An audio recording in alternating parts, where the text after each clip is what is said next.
The men's and women's cross country teams will take part in the Big Ten Championships on Sunday in Chicago. Junior Malachi Shrublegin is looking to become just the third Badger to win 3 straight individual titles, while the men's team is hoping to defend the team crown. On the women's side, UW finished second a year ago. Director of Cross Country and Track and Field, Mick Byrne, will have some opening comments, then take questions. We always talk about Big Ten week feeling a little bit different than a normal competition, and as coaches, obviously, we get very excited about the Big Ten championships, and our athletes do also. Obviously, coming off performances at Adidas, we obviously wish that Adidas went better for us. It was pretty poor on both squads, but dealt with some injuries and some issues at the meet, and you got to move forward. And again, Big Ten championships on the men's side, we're the defending champions, and on the women's side, second last year. So probably on the women's side, it's a little easier to explain what went on at Adidas. Monday night prior to the meet, Molly Hansen had an MRI and came back positive, and basically it's a season-ending injury, and that obviously was a huge blow to us going into a meet like Adidas. And once we got the bad news on Molly, we decided at that stage to redshirt Sarah DeSenza, runner-up at the national championships last year, and it also made sense, we thought, to redshirt our top freshman, Amy Davis. So going into Adidas with a depleted squad like that was tough. The women that we had out there did a pretty good job, but when you lose 3 top athletes like that, it hurts. Big Ten's championships, I've always said it's a different beast. There's about 100 athletes in the race, so it's not as overpowering, overwhelming as Adidas when you get almost 300 athletes and across the board with so many great schools and great teams coming in for that invitational. But it's a different beast. It's you can see your competition. You know a lot of the individuals. So hopefully our women's team will rebound and look good the last 2 weeks. I mean, you have to put a meet like Adidas behind you and move forward. And obviously we have to move forward without Molly, Sarah, and Amy, and we're going to do that. So women are excited about this weekend's competition. On the men's side, a little bit more mysterious. It was kind of unexpected going the performance at Adidas, and certainly a couple of injuries. Some of them easy to put your finger on, some not so easy. Some injuries below the neck, some injuries above the neck. So some things that we have to work on the last 2 weeks, and hopefully we have. And our kids are pumped up about going in there and defending our title. We certainly, as coaching staff, and getting them all pumped up, and it looks like they've rebounded. And we're excited about this weekend. It looks like Michigan are certainly in the driver's seat. They had a fantastic performance at Adidas and finishing third. Other top teams are going to be Indiana and Michigan State. And I'm expecting a good run out of Illinois. But in saying that, we are the defending champions, and we're going to go in there and do everything we can to give it our best shot and defend our title. Brian? Mick, coaches oftentimes kind of know what to expect from their teams. It sounds like you're not sure what to expect on Sunday. Well, if you'd asked me again Monday before Adidas, we saw some great things in workouts, and some injuries, some things just pop up, and you don't know. Freshman fell off his bike. Someone we'd expected to run at Adidas, but absolutely 100% we're going to run our top freshman out on Hacker at the Big Ten Championships. Fell off his bike, hit his Achilles, and it's all jacked up, and we got to wait and see if we can get that back in the next couple of days. But 2 weeks ago, if you'd asked me, I said he'd be running, and he was doing great workouts with our top guys. So you just don't know what's around the corner. You know, no one has a crystal ball, but on paper, you know, we have the guns. And today's Monday, and anything can happen. You know, tomorrow's another day.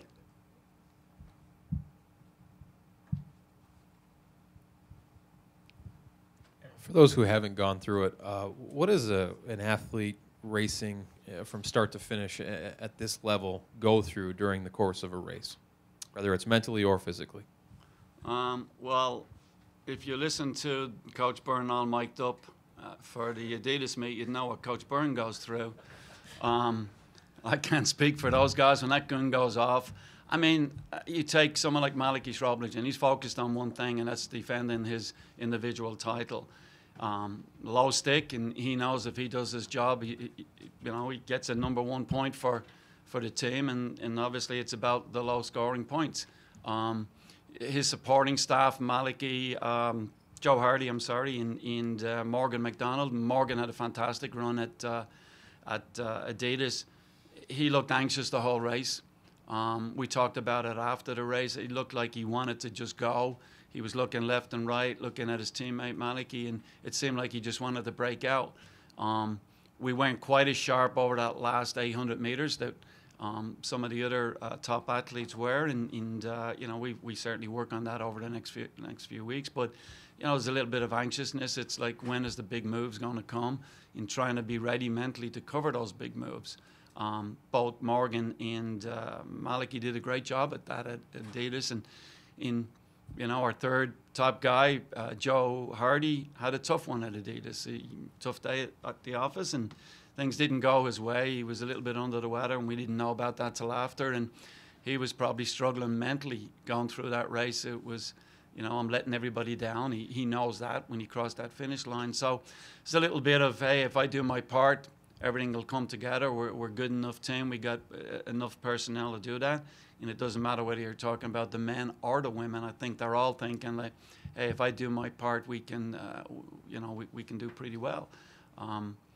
But again, for someone like Malachi, it's all about, concentration, covering moves, being in the right spot, taking the right tangents, and not getting too excited too early, because it is obviously an 8K race. But if you're at the finish line for a cross-country race, you see a lot of things. You see people crying, you see people puking, you see people doing a whole bunch of stuff. I often call it a train wreck. Why is it that way at the end of the finish line during those races? I mean, I think certainly something like this weekend, it's the Big Ten Championships. It has that championship feel about it. It's something that our kids train for ever since July 1st.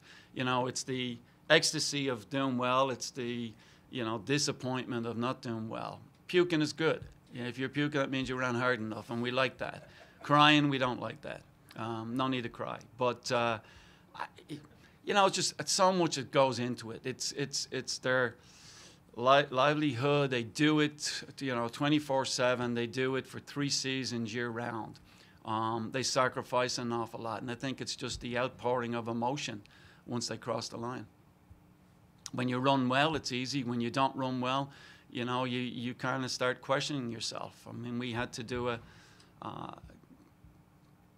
great coaching job, I'd say, on Joe Hardy, trying to get him back and understand that's just one race. One race does not define anyone's season. So Joe, when he understood that, he knew he let the team down, but it's not just on one person. It's on all 7 competitors. So it's just emotion. Rob. As a coach, you obviously prepare for so many different scenarios. So when something like this happens to an Olin, do you start encouraging the team to call Uber instead of using their bike, or what do you get them taxis, call friends for rides? What do you do? This is our second or third bicycle incident in the last 3 or 4 weeks.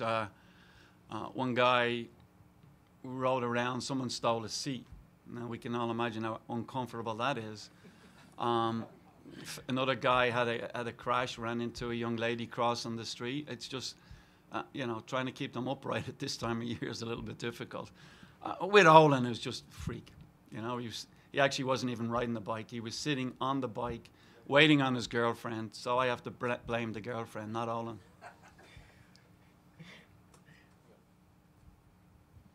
I think this championship's been going on for 80-plus years.